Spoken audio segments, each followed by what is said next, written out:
but it's here and there.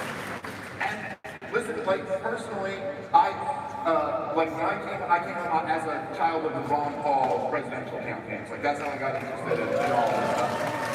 And Ron Paul would always talk about the gold standard at the time. And don't get me wrong, I think a gold standard would be much, much better than what we have right now. The problem is that historically, what do nations do when they're on a gold standard and they need to fight a war? They just lost their gold standard. So the difference is that what Bitcoin brings is this decentralization, where if you were truly on a Bitcoin standard, someone in Washington, D.C. couldn't just say, we're going off the Bitcoin standard now. That's the power that Bitcoin has, that you can actually have a chance at separating money in the state. And that is the most important thing in the world to do. I do want to just add, yeah, but I do want to add the irony of what Dave said, because he started by saying he doesn't think that Bitcoin fixes everything, but then he went on to describe all the ways Bitcoin fixes everything. It doesn't fix everything, just war and tyranny. Yeah. And this is pretty big. This used to be known, right? Like you can go back to 1948, you can find it online. Warren Buffett's father, Congressman Howard Buffett, wrote a missive, gold convertible money is essential to human freedom. That was the title of the, human freedom depends on gold convertible currency. And, to your point, the gold convertibility is a point of risk that has been removed by Bitcoin, as you said. So it literally is the whole game. All the other stuff is just noise to distract from control of the printer. Again, though, if you go out all night and don't call your wife, Bitcoin is not going to help you do that. So I'm just saying. You think that? It's her Bitcoin, though. But the wild thing about it is that, like, when you look at exactly why it is that money is at the together, because that, like, all power is about control of resources. All power is about control of energy, about our energy, what we actually exert toward. And if we are working for something that someone can print for free, then we are literally working for them. Like, not by choice. We are being coerced into always provide our energy for them for nothing in return, explicitly. And the kind of the crazy thing in it's kind of what you were saying in like breaking down like what the cost, the true cost of all of this is just in totality. Like when we're talking about like a systemic problem in like a counterfeit situation, is that the problem is it is a systemic problem. You know, some people will talk to me about how like, oh, we got to deal with fractional reserve in like a bank or in an exchange, or the ETF might have some IOUs. But at the end of the day, we know what happens with fractional reserve on top of a Bitcoin standard. It's Mt. Gox. It's FTX. They go out of business. They die. They do not survive at limit. Fractional reserve doesn't work if you have a sound money to escape to at the end of the day. And what's happened is that the government has set up a system where they don't have to adhere to that morality. No consequence. There's no consequence. There's no systemic pushback that says that at the very lowest level, they have a total and perfect fraud over everything that they lie about, all of their irresponsibility and all of their corruption. They can always just paper over it. They did until Bitcoin. And until Bitcoin. And I think that's, like you said, that is the problem that Bitcoin is solving. Well, by the way, just in case you guys know, so Guy is he orange-pilled me, and he was the one, he came on my podcast, and when I was loosely familiar with Bitcoin, I knew a lot of people were into it, but it was part of your, like, you went on this rant, it was one of the most powerful things I ever heard, about how, like, when your money is fake, your entire world is fake. And that there's so much, like, if you really think about it, money is almost 50% of every transaction. I guess there's sometimes you trade things, but for the overwhelming majority of the time, every economic interaction that you have is trading something for money. And it's like that money itself is a lie. Like almost every single day you go out and you trade a lie for a freaking vape that I have to go buy after this because they wouldn't let me bring it in to the... I'm going to go trade a lie for nicotine. so real as nicotine. I would trade a lie for that. And there's a profound way in which that erodes like the national soul when everything you're doing is based off of a scam. Well, I believe that money is neutral. It's like a tool. So money can be used for good, or money can be used for bad. It's how I use it, but not necessarily. Because the money system that we have today, that'd be true for sound money, but on a fiat money system, it's built on theft. Inflation being theft. It's built on lies and deceit. So then anything built on that system is inherently evil. Unfortunately, it creates all types of perverse outcomes. Luke and I were talking about earlier how the financial system has distorted the entire workforce to where now essential things you need, like welding bridges and building planes that don't fall out of the sky, are deprioritized so we can go work in derivative trading that does absolutely nothing to provide the value to the world. And so these lies and deceit has perverted the entire system that we have. Yeah, when I get the other one, the Trump live on stage right now, like that's what I title it. All of the new money gets funneled through in a bond, in a loan, and it basically allows them to just consume. And then what are they going to do? They're just going to lend it to giant corporations. Everybody's like, I hate big corporations. It's like big corporations are massive. I think so. Because they have access to Nobody's money saying that they the rest can't of hear us it. don't have. They get a price that's just not real. And everything just funnels up to them. And then you think about, like go back like 30 or 40 years, the size of the financial sector as a proportion. What's up, guys? Trump comes on at 2 o'clock. So just so you know, we're going to start another live stream around then. This is just pre-live. So make sure you guys hit the like button, though. People definitely want to see what's going on before it. We'll start another live closer to 2 o'clock, but we'll keep this going for a little while. The same job as we used to do. Well, it's a parasitic industry, right? Think about it. People get pulled into that industry, right? Like, look, if you're a doctor, like your average doctor's salary, you make like a couple $100,000 or something like that. Specialists love 300. Yeah, okay, so like, let's just say $300,000 or something like that, which is like not a bad salary to be making, but it's not, with today's prices, it's not like you're rich, you're making $300,000 a year, you'll bank out your mortgage payment, you'll send your kid to a private school, maybe you take a vacation, and you're out of money at the end of the year, like that. Yeah, you could go become a multi-millionaire on Wall Street. So now, Yeah, we're going to do the best we can with audio, guys. That's all we can do. Can you guys still hear it decently, though? Give me a thumbs up. Anyone in finance, no, listen, make your money. You know what I mean? Like, you gotta make your money. I mean, you're a part of something evil, but make your money. You're destroying the greatest nation ever built. But make your money.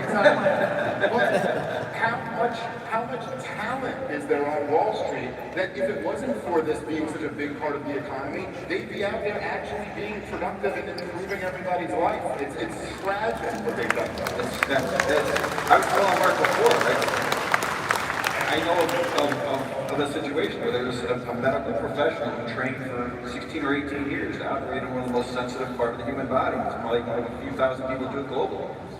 And they left that to become a hedge fund analyst in healthcare because they could make more money on the legal risk. And I was joking before. I don't begrudge that guy. He's trying to get his family. No, of course. It makes it. He is simply reacting to the perverted incentives of the system. And I mean, he's supposed to give that up, and that's good for him. Like, that's 100%. It's his personal choice. The system guides us in the wrong direction. Right. Do what's best for us, which becomes at odds with the rest of society, because the price signal for what everyone actually values.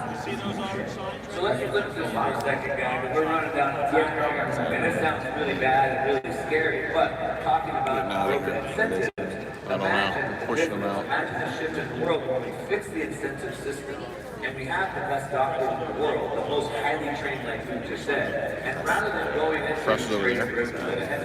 focus on life-changing, life-saving technology, life-saving medicines or surgeries or whatever it is, and then how much more value do we put forward to the world? So we're really on the precipice of a massive shift.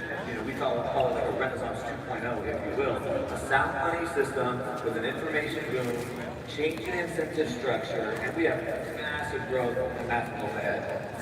Yeah, that's such a good point. That's like you also recognize, I mean, there's so much beauty around us. It's so amazing to be alive today. Like, my son had a congenital heart defect that if I had lived at any time, except for the last 20 years, I would have lost my son. And he's fine. He's going to live a totally normal life now because the things they can do today are incredible.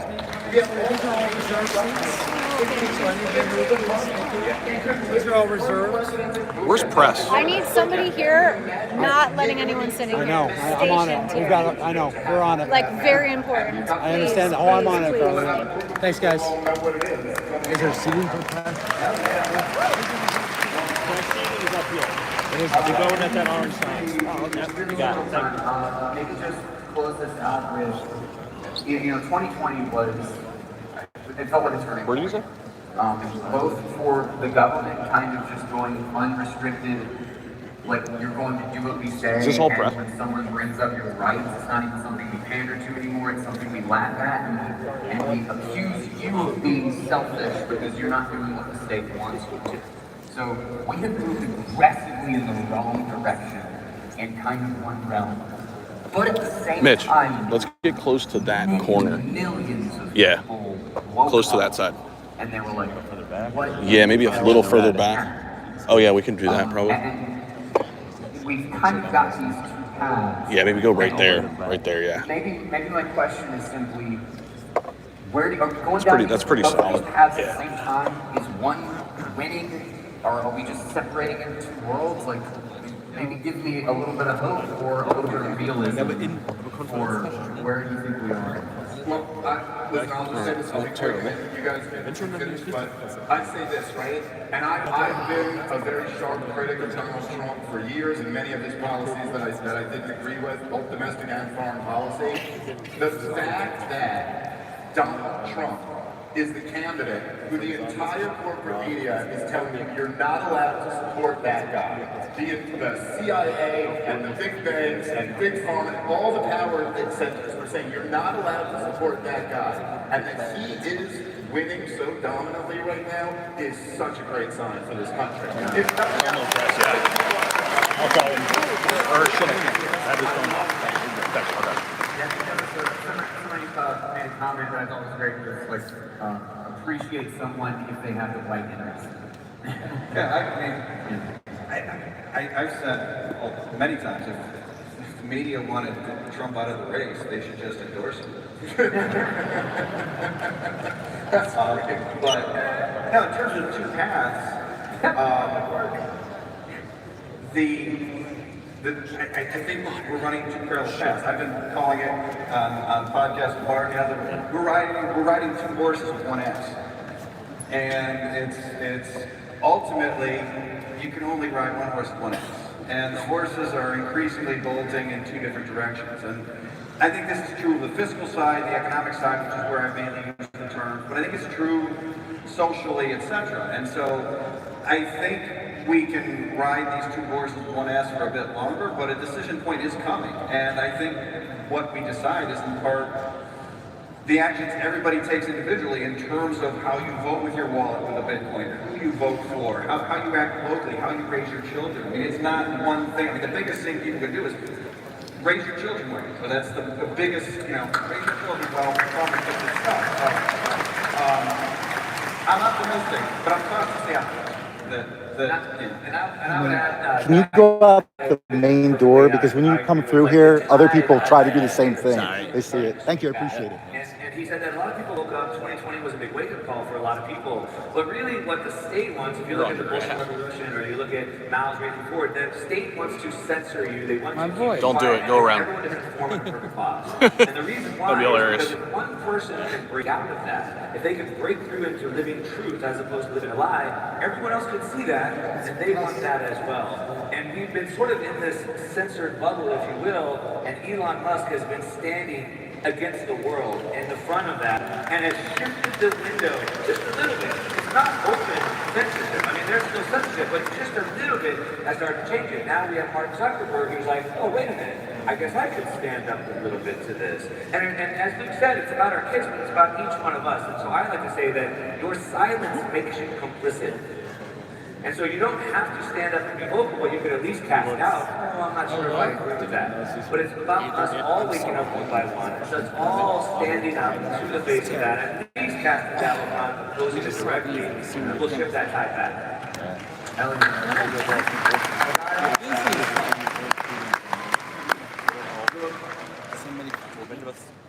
Without a doubt, government is out of control.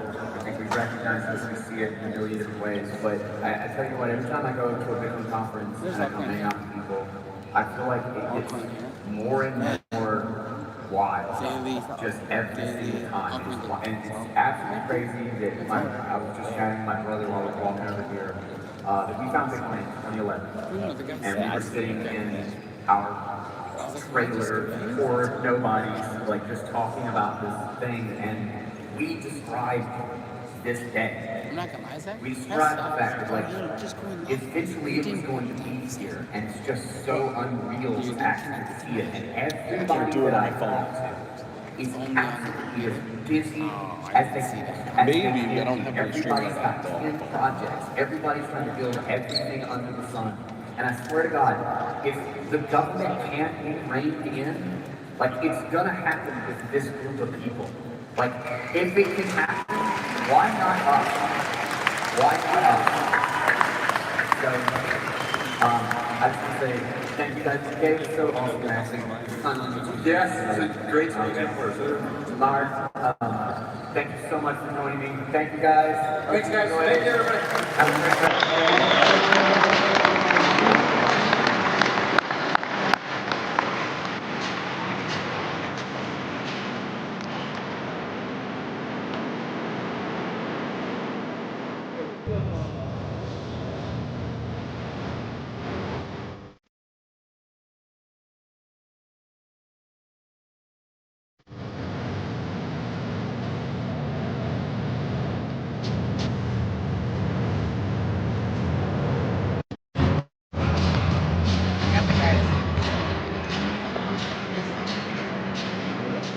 What's happening, everybody?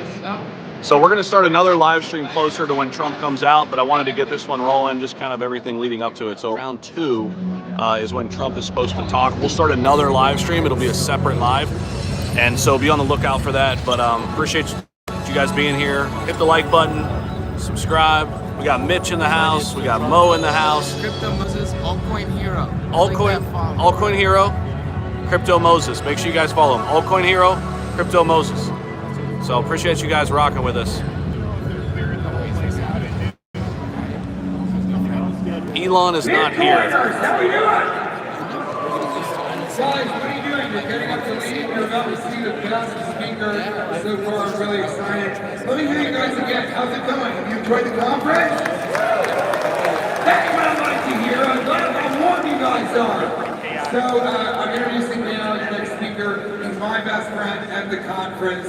You all know him as the originator of Thunder, but you also know him as Buzzman. Let's start clapping right now. Come on.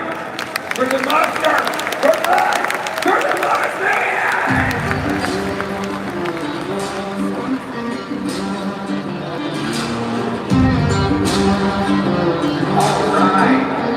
All right. Let's have some fun.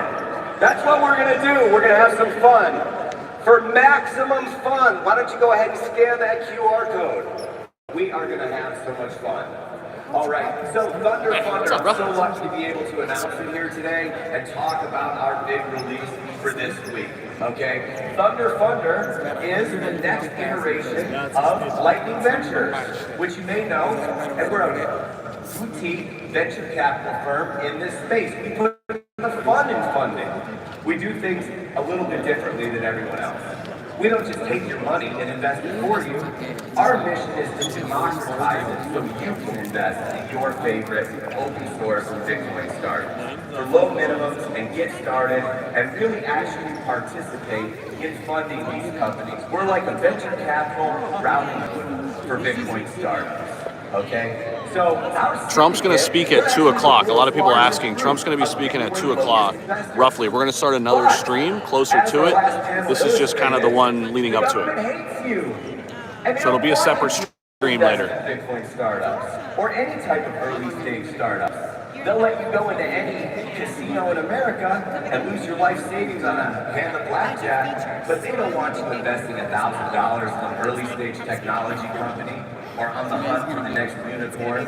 They don't allow that. So we have something here. So through our syndicate, we've deployed about $8 million to these accredited investors. We've done about 100 investments, many of them outside. They have booths in the exhibitor hall out there. And there's over 2,000 people. So what about the plebs? The plebs can't invest, and we need something for the plebs. We need a way that everyone can access this area and get started investing in open source and early stage companies. So there is a regulation crowdfunding license that I am so excited to say we just got this week on Monday. And this would be a whole different presentation, darn it, if we didn't get that license on Monday, I'll tell you that right now. All right, so we're going to be launching soon, and it's free to sign up and all that good stuff. So this is for nearly anyone. If you wanted to invest $200 into an early stage Bitcoin startup and join a community, that's what we're going to do. Because we all know Bitcoin's going to win. We know Bitcoin is going to win. What about all the companies that are innovating, building on around Bitcoin startups, right?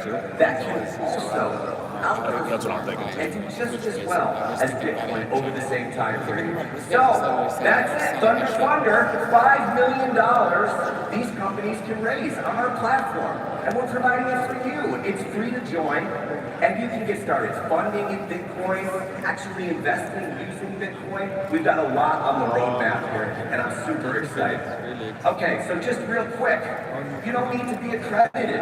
It's open to nearly anyone with actually lower fees and lower minimums. It's a great way to learn about angel investing. If you're a founder or coming out of a hackathon and you need to raise some money, we're a perfect platform. YouTube and X. And you're I do like getting real X equity. Just my name, Zach Humphries. No carried interest. And we're going to also launch open source projects that are economical. Okay, so we like to make it I've been on the right? roundtable Explore show. your favorite startups, build your own portfolio. All of these companies that we use every day, they're so hard for retail people to actually invest in. It is so hard for you if you love Strike, if you love Swan, if you love Breeze, if you love Thunder Games. It is so difficult for retail people to actually invest in this. You go to other conferences and stuff? That's You go to a bunch of other conferences that and is all? my mission. Yeah, I mean, I was just in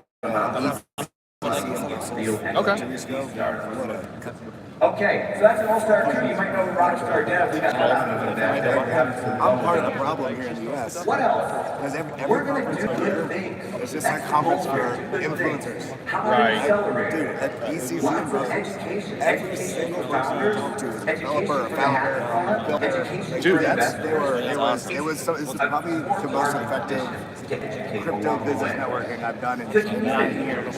Everybody was phenomenal. Have you been to Toronto yet? Dude, it's great. 2 weeks. It's coming up in a couple weeks. So I think it's the same group. So they do ETH Denver, ETH Toronto, ETH Brussels. Each Toronto is awesome. I went first time last year. It's like 7,500, 8,000 people. I mean, dude, I got like 4 or 5 good marketing deals out of it. I mean, it was all developers. When is it? No, it's a Tuesday, Wednesday. It's like August 13th and 14th. Live tournaments. Awesome venues. I feel like I've met you before. Maybe. I don't know. Do you have a big license? I'm just thrilled. And we're going to have a lot of resources. Bitcoin conference. Were you out in Dubai? I get around. Win, move, No, I went in Dubai, but now. I'll be in I hope you guys all sign up. Singapore? Thunderwunder.com. We have a couple of booths out there. We're going to talk 2049 in Dubai when they have the fucking floods. Crazy. About half our team was out there. Dude, it was nuts. What do you do? I have a crypto education company that also have a YouTube Instant Lab Academy. So I'm part of this network with Discover. I know, Bitcoin's flying. All-time highs, maybe. I'm gonna see where I can't see where it's at because my other phone's off. You know what Bitcoin's at right now?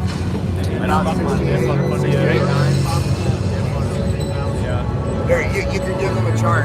Let's go. What's up, everybody? Taking over the crypto show, Kelly Kellum coming from Bitcoin Nashville. We're back up almost $69,000. Be patient. Who cares if the price goes up or down right now? The long-term outlook is absolute moonshot. You just got to be patient. Let's go, baby.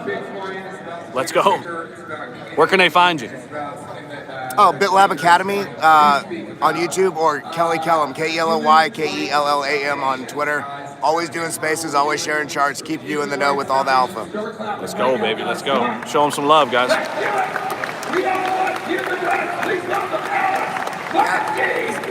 It's nice little. Oh yeah, doing little the work. staircase. Let's go, baby.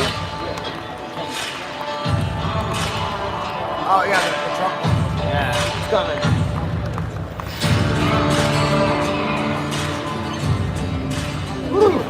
I am tired. Everybody, Me too, good dude. afternoon. So happy to be here. Saw somebody yesterday. We went on a journey and we talked about use cases for Bitcoin and how governments and the media have been gaslighting us for more than a decade, telling us that Bitcoin is dangerous or useless, that it has no use case. And we talked at length about how Bitcoin has so many important use cases when it comes to commerce and when it comes to freedom. And at the end of the day, we already know that Bitcoin is the best savings technology in the world. I mean, it's the best appreciating asset ever since it was created. So I don't need to necessarily tell you guys about the use case of savings. That's what this conference is all about. We covered commerce and freedom yesterday. We covered how powerful it is to have an open money that anybody in the whole world can use, that cannot discriminate, that's not political, that can't be frozen just because you disagree with the government. We covered how it's an incredibly important tool for humanitarian aid and for funding freedom activities worldwide, whether it be dictatorships or democracies. But today, we're going to talk about power. And You can't sit as still. I gave you yesterday, 2 mantras for each section. I said, we have financial privilege, and I said Bitcoin is bad for dictators. Well, today, we're going to talk about how Bitcoin saves wasted energy. This talk's a little different from yesterday. I think many of you sort of more maybe intuitively can understand how Bitcoin is freedom money. Maybe you've heard that before. But a lot of people don't necessarily understand the relationship between Bitcoin and energy and how it's going to change humanity's relationship with energy. So with that, we're going to start with this quote from Robert Price. Electricity matters because it is the ultimate poverty killer. If you don't have electricity, you don't have anything. You don't have freedom. You don't have economic activity. No, where do you see the sign? You don't have civilization. One of the most important things we can do in the world is try and move This is Tony Hawk. who are at the bottom left part of this chart, Did you just turn up his to head? the bottom, up to the top right of this chart. This is a chart of income versus electricity. When you just turn his head, it looks like fucking Tony Hawk. Something you will notice here is that there's no such thing as a rich country that doesn't Could use be a wrong. lot of energy per capita. The only way to get from the bottom left, where you have the DR Congo and Niger and Haiti, up to the top right, where you have Norway, the United States, and Iceland, is to use a lot of energy. In fact, as you can see from this slide, which compares Vietnam and South Korea over time, the more energy these countries use per capita, the richer they got. So this idea that people like we're using too much is nonsense. It's all about abundance. It's about how we get there. Oh, you got an extra And one of those? honestly, you could say that humanity's most urgent mission is to move the people that are in the bottom left part of the chart up to the top right. It's like 4 billion people down in the bottom left corner who don't have a lot of electricity access, who don't have a lot of electricity per capita, right? And that really limits their ability to plan for their future, to choose what they want to do, to educate themselves, to travel around the world. Electricity is like the greatest limiter, but it's also the greatest superpower for It's awesome that he's just here by himself. and it's really astonishing to step back and consider. I know that we're in this wonderful state of Tennessee, we're in Nashville, amazing infrastructure, we have the Tennessee Valley Authority, all this stuff. In Africa, there are places like I visited in December in Malawi, beautiful country, they call it the warm heart of Africa. Only 11% of people have electricity. Think about that for a second. So 89% of people don't have electricity in this country. And there's not a whole lot of people that are working on that. No one's really working on that. There's like almost 700 million people in Africa who don't have any electricity, okay? There's almost 1 billion people worldwide who don't, and there's way more than that who have what we call energy poverty, who don't have a lot of electricity. The crazy part is Malawi has enormous energy abundance. It's got incredible rivers and solar and wind and geothermal, but there's been no sort of capitalist incentives to get these people power until now. So what we're going to talk about is how one of the use cases of Bitcoin, in addition to being freedom money, in addition to connecting anybody in the world to one open global marketplace on one currency that can't be stopped, is that Hey, dude, it also you probably have a better view. Is that Tony Hawk right here? to every single person in Africa who doesn't have Is that Tony power. Hawk? In the hoodie, right here. He's a Bitcoiner. At him? He said no. He said no. He's got a view. He said no. To visit this remarkable place at the base of Mount Vermont. Right? From my angle, I'm like, One of the most stunning places I've ever seen. I mean, He says no. There's very few people there because there's very little infrastructure there. What you see here is a little canyon and there's a river running through it. And at that river site, about 20 years ago, the Scottish government decided to think about funding what's called a micro hydro station. Okay, so it's like a small off-grid site where the running water is converted to electricity for the people who are nearby. Trump's speaking at 2 Because o'clock. of what's called 2 o'clock. concessional financing, which is what powers most energy projects across the world, all across the planet, from Latin America to Southeast Asia. Concessional financing basically means donation. Somebody's just giving money. They don't It's not skin in the Tony game. Hawk. They're not going We've to got- fund OpEx. They're only, they're only going to fund CapEx. So first of all, it took about 15 years to get this off the ground. These people in Bondo didn't have electricity a couple of years ago because there was no skin in the game. Like the Scottish government wasn't going to make money from this venture. The incentives were not aligned. But we went up to the top of the reservoir. This is where the river comes down, and the river flows down to the turbines, and it looks like this inside. It's like a little hut. And you know what? There's a profound problem that you realize when you visit a site like this. The people in the town, in the village, the local merchants, and the local businesses, they sleep every night. They don't use power at night, so there's very little power demand in the evening. But the grid never sleeps. So at night, there's just all this wasted energy. And you start to realize every single energy production site on Earth wastes energy. We waste so much energy. And today, because of what Gridless is doing, there's a Bitcoin mine there. And the Bitcoin network is buying 100% of the electricity that the town and the surrounding area doesn't use. And this is completely transformative for a variety of reasons. So what's happening here is a couple of things. Number one, for the local power company, which used to basically be a charitable project, they're no longer paying everything out of their own pocket. They have a new source of income, which is all the Bitcoin coming in from the mining operation, from all the electricity that wasn't used before. And we're talking the majority of electricity that this place generates was going wasted, and now it's all being bought by the Bitcoin network. And here's the kicker. They're not being paid in kwacha, the currency in Malawi that's collapsing. They're being paid in cold hard Bitcoin, sats, directly to their offices. They don't even deal with accountants, paperwork, forex. No, they just get Bitcoin. It's incredibly powerful to people. So it allows them to have capital. Now, the local power only have companies think 17% about building. left They on are this phone. expanding, and they're going to connect to their homes.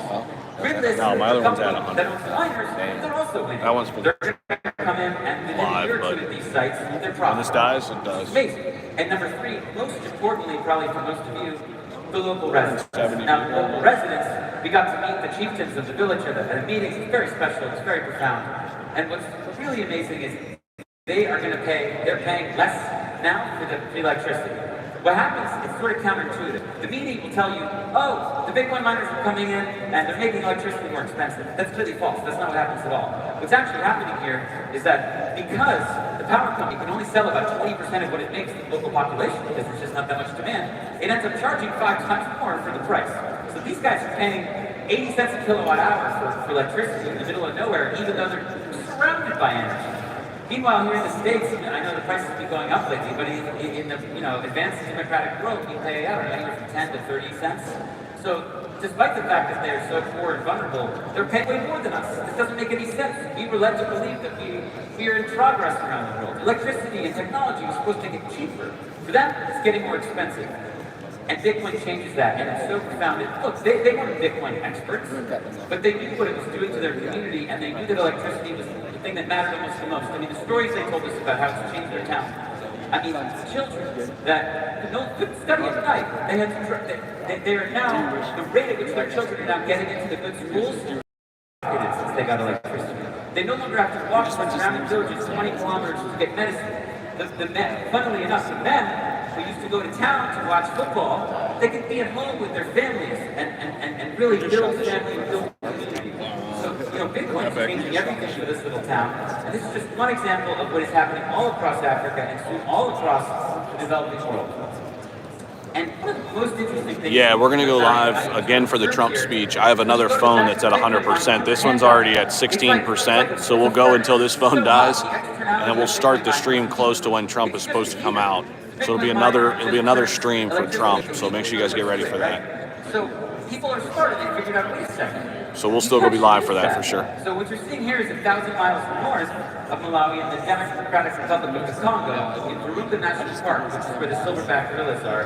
5 million people live in this park in the surrounding regions. You'll see a couple Bitcoin miners there talking to a guy who runs Virunga National Park, a conservative. The park is pretty smart. In 2020, they started mining Bitcoin with the excess energy they had from their hydro stations. So they've done very well, and it's been a lifetime for the park. But additionally, in the area, you know, they have a lot of other things they make. This, what you see behind them, is cocoa. So cocoa is taken and it's put out on these mats. And it's like animals and birds and wind.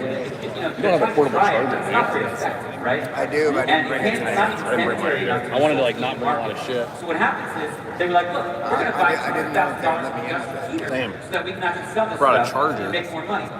Our friends, the Bitcoin miners, were like, no, don't do that. Buy $200,000 of ASICs instead. And that's what they did. And now processing cocoa way faster, way more efficiently, and it turns into this beautiful chocolate, which I was able to eat. Chocolate is made by Bitcoin miners. I think it excites me one way, where the externality of all the hydro mining they do is drying seaweed for consumption around the world.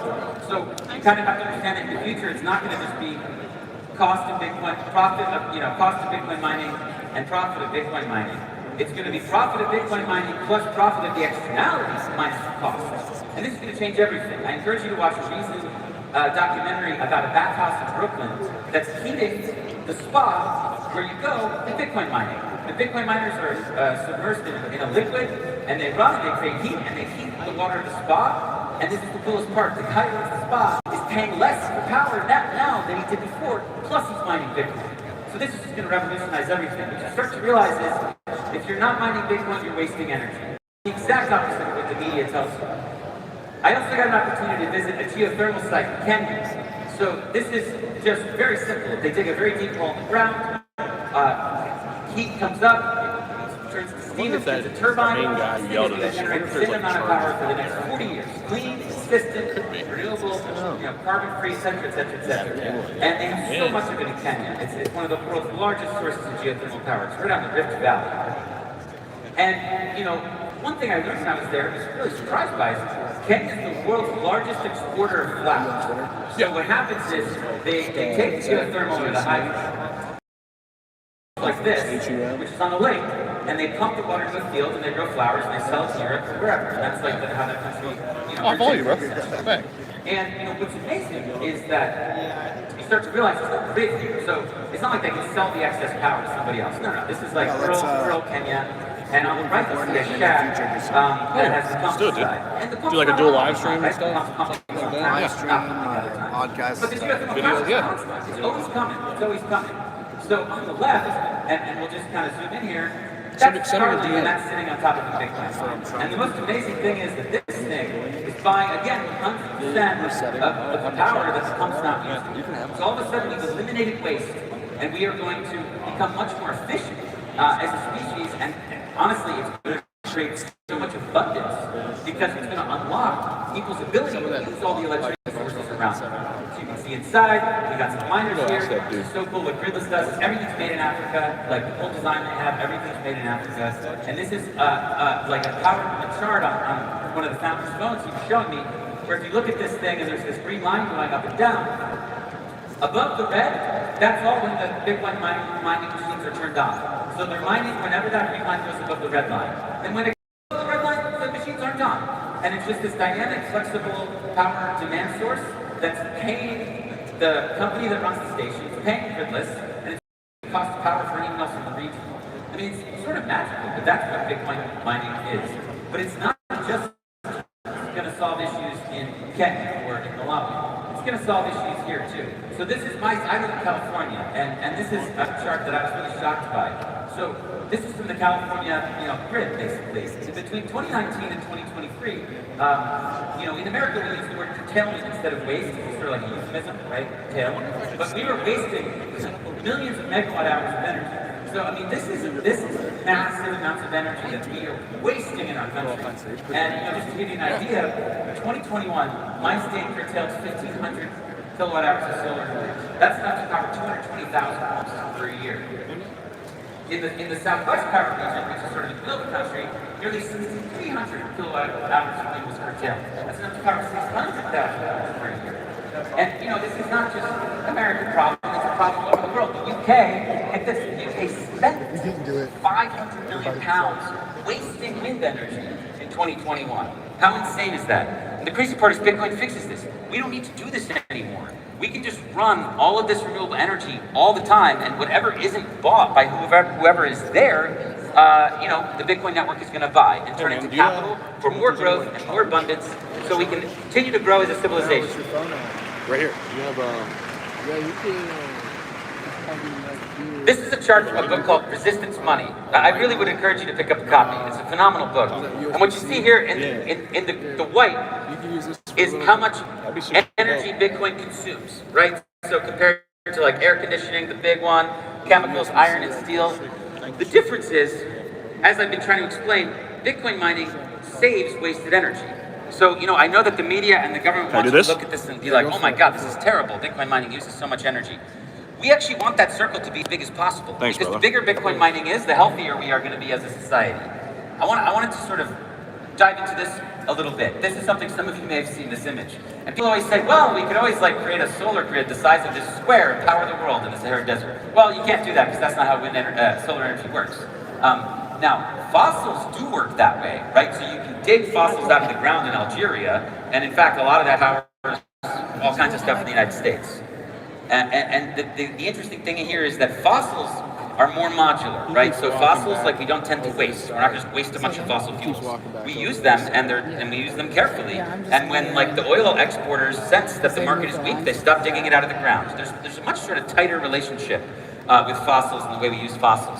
So long term, fossils aren't necessarily really going to power Bitcoin mining. What Bitcoin mining is going to feast on is renewable energy and baseload power, like nuclear and potentially, of course, hydro, geothermal, biomass. I mean, because God controls that stuff. We don't.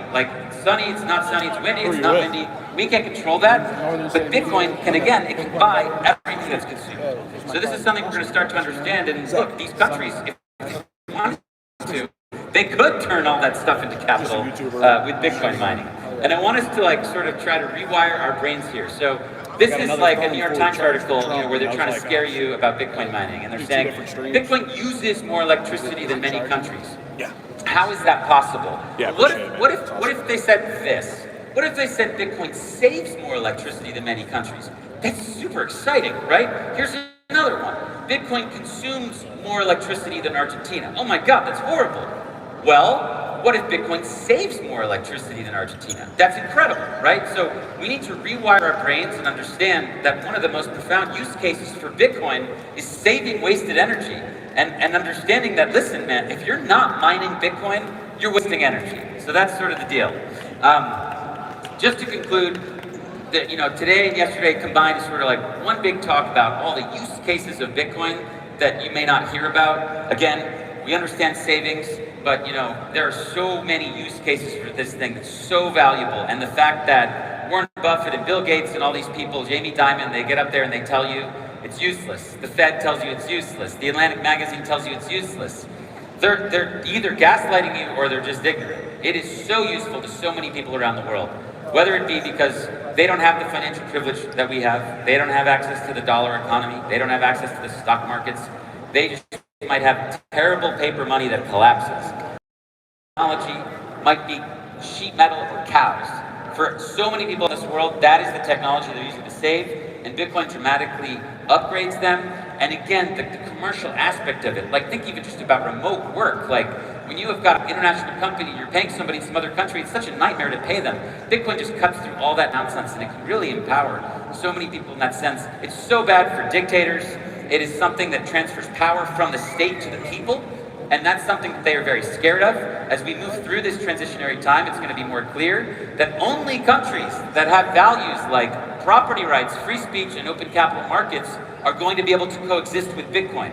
So Tennessee can definitely coexist with Bitcoin, but the CCP cannot. So that's just something to think about as we move forward. And then finally, again, Bitcoin saves wasted energy. Now, I'll conclude with something here. How do we feel about ESG investing? What do we think? Oh, okay. Well, here's the funny part though. If you actually think about what Bitcoin is, Bitcoin, from an environmental point of view, reduces energy waste and expands green power. Bitcoin, from a social point of view, is the best possible investment you could ever make. It expands financial inclusion and it promotes human rights in every corner of the world where no one else is willing to help. We're talking about North Korea, Gaza, all over, Venezuela, places that no aid organization can reach, places that no one really cares about due to whatever reason. Bitcoin is there every day helping people. It is such a profoundly good thing for you to invest in. And from a government's point of view, it's neutral and it's incorruptible. There's only ever going to be 21 million Bitcoin. No bureaucrat can change that. No one can inflate it if they want to. It's one open standard for everyone. So kind of the funniest thing here is that for all this talk about ESG, Bitcoin is the best ESG investment on the planet. And the funny thing is, we're gonna start to figure this out. Okay, so it's already happening, right? So we have the former president of the United States about to come speak. We have governors. The governor of Tennessee came and spoke at a Bitcoin event yesterday with someone from the Tennessee Valley Authority and one of the senators from this great state.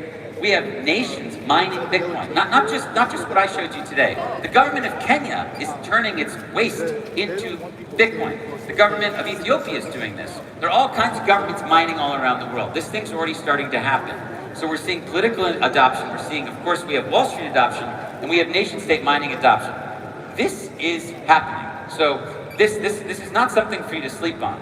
And again, it's so profoundly exciting because it provides us a new way to progress as humans where we don't have to rely on altruism.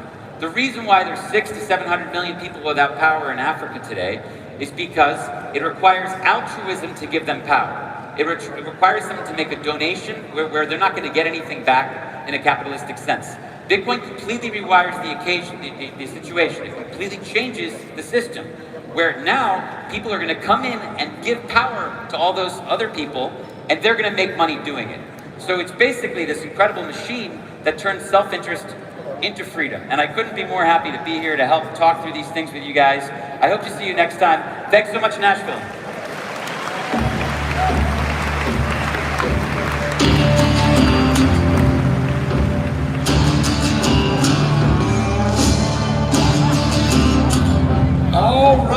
All right, Bitcoiners, was that a good morning? Round of applause for all the speakers this morning. That's right, so I do have to do a plug for why I'm here. I'm in the ordinal space, and I just dropped the first ordinals by a comedian, 3 limited edition posters from my tour. You guys, the ordinal space is really, really important. We're trying to build on the Bitcoin blockchain. We want people to know the capabilities and the future of this chain. So check me out online. And I just want to let you guys know it's time for some food. Who's hungry? Who's hungry for more Bitcoin? So grab some food, but also make sure to keep your seat because the big man just touched down. And no matter how you feel, no matter how you feel about him, it's going to be fucking interesting to hear him speak, right? Absolutely. So grab some food, come back. There will not be an empty seat in the house. So make sure you go, get fed, come back. We've got great speakers for the afternoon. It is going to be truly epic and history changing, just like every single Bitcoiner in here. Give yourselves a round of applause. Please, come on. Let's hear it. All right, thank you so much. I've been TJ Miller. I'll see you around the conference. Thanks for what you're doing, guys. All right. Yeah. Is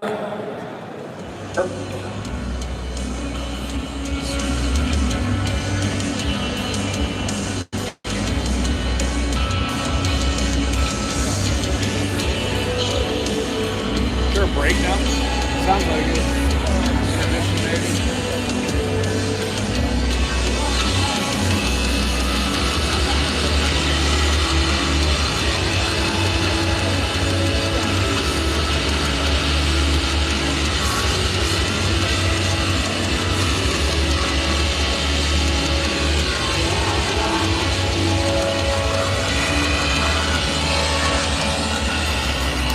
All right, guys, we're in a break right now, so we're gonna come back probably around 1:30.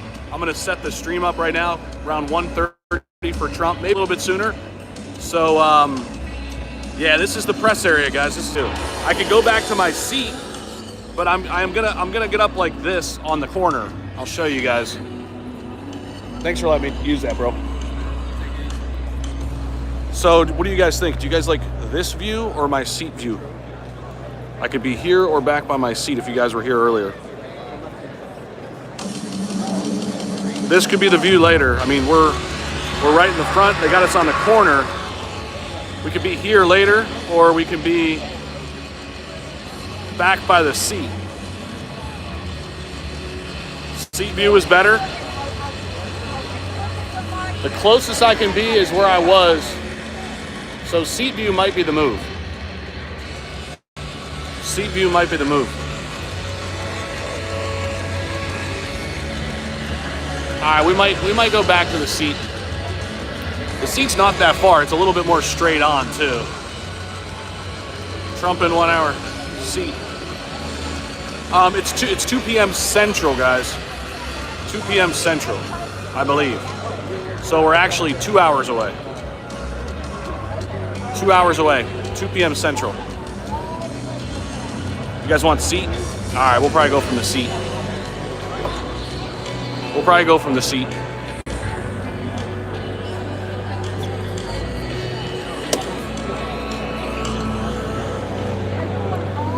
We'll probably go back to the seat then for it.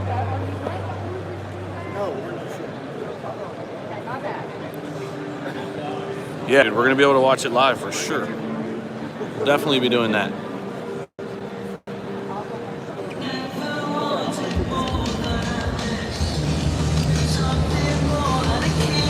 Trump all the way. What time is it there? It's 12:09 here. Let me give you guys a view. So main stage is right here. He'll be coming out right there. This is like the press area. My seat's like right there in press row, probably about 6 or 7 back. So maybe a better angle of press from the seat though. So we'll probably do that. They said Trump's plane just landed, just touched down. So it's 12:09 here Central. It's 12:09 Central. It's supposed to come on 2 o'clock Central. JH says seat. All right, yeah, we'll go back to the seat. I got it saved there. So we'll be good.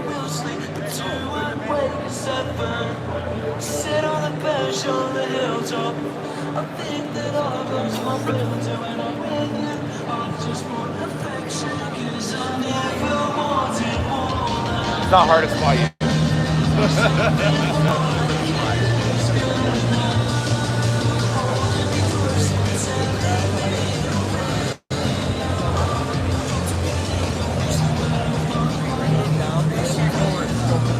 Were they? Yeah. I think I stay here because it's better than that angle up there. Kind of sucks. Yeah. Like, this is actually a better angle. I think. Yeah, this is actually a better angle. This is where we'll be for it, guys. I'll command a little bit of space over here. Yeah. I naturally take up like 2 or 3 seats. My arms are big. Fire them up. Yeah. Want to talk to the people? What? Want to talk to the people? I don't have much to say. What's Trump gonna say?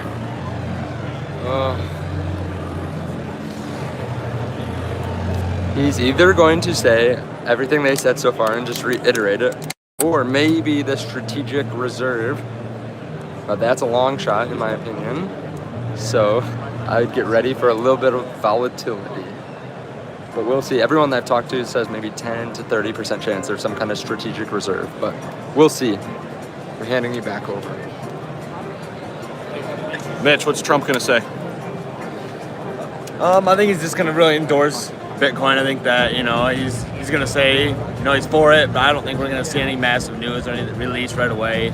I think the reserve thing might be coming, but I mean, it might get mentioned, but I don't think we're gonna get anything official. What's your channel so that people can follow you? Yeah, I'm an Altcoin Hero, so make sure to check it out. Altcoin Hero. Altcoin Hero, guys. Show them some love. What's up, bro? What's going on? What's up? Looks like 180p, Zach. Blurry. We're doing the best we can. It says 5G in here.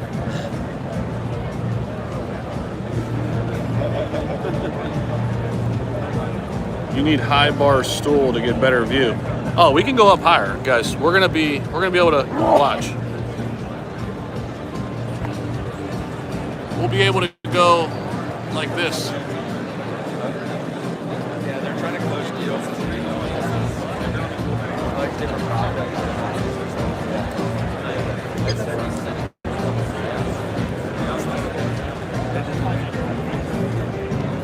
We'll be able to go. We'll be able to do that. And that's not just me sitting down, so we could stand up and even get a better view if we need to.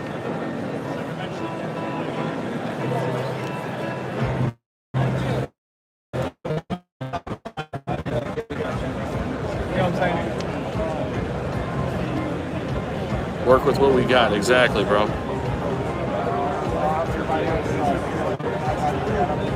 Let's go. It's the Bitcoin, guys. I can't look. My other phone's off right now because I need to save it. I need to save the battery.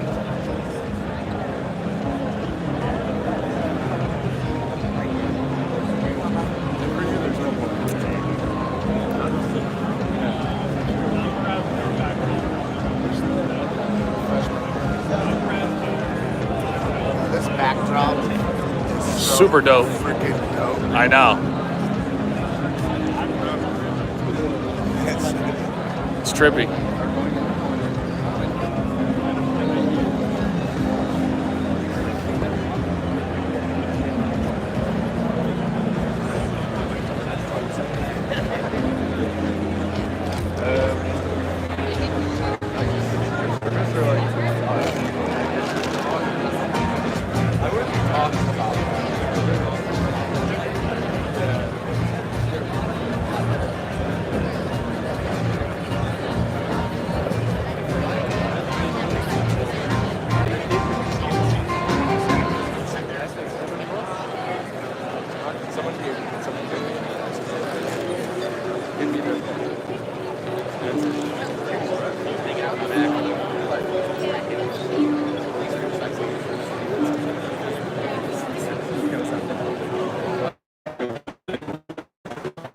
Live retro stream.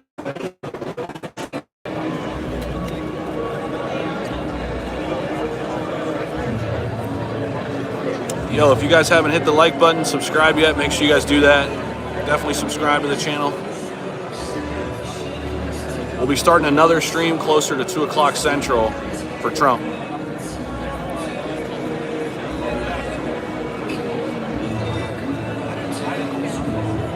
Don Jr. might walk on stage with Donald. Interesting. Do you think Donald Trump's going to come out and tell us if he owns any Bitcoin? If so, how much? I think his wallet's been doxxed, I think, right? He has Bitcoin, Ethereum, I think, yeah. And a bunch of Trump meme coins. People send them to him. They don't think about him? Yeah.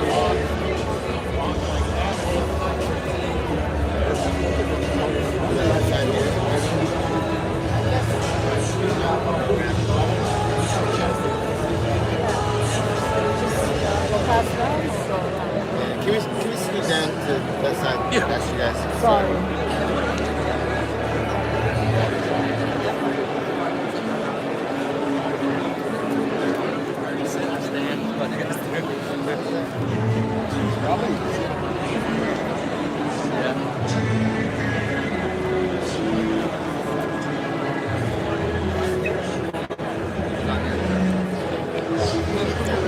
Give you guys a little view.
Definitely filling up.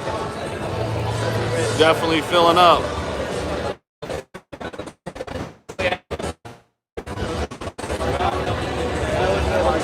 In my opinion, mass adoption happening fast. No doubt.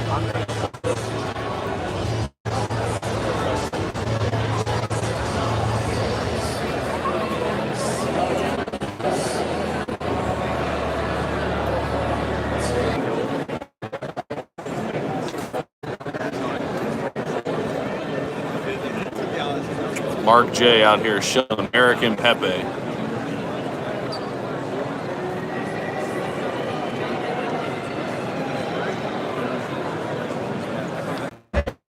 It's about to explode. What's that?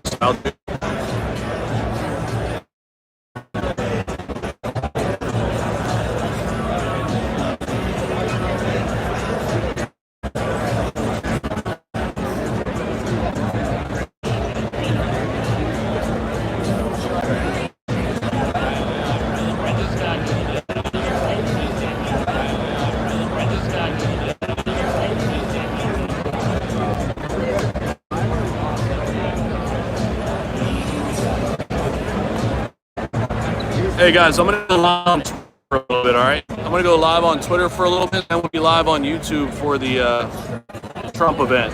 I'll see you on Twitter here in a few. We'll go live on Twitter. Hit the like button, subscribe. We'll see you. Sorry.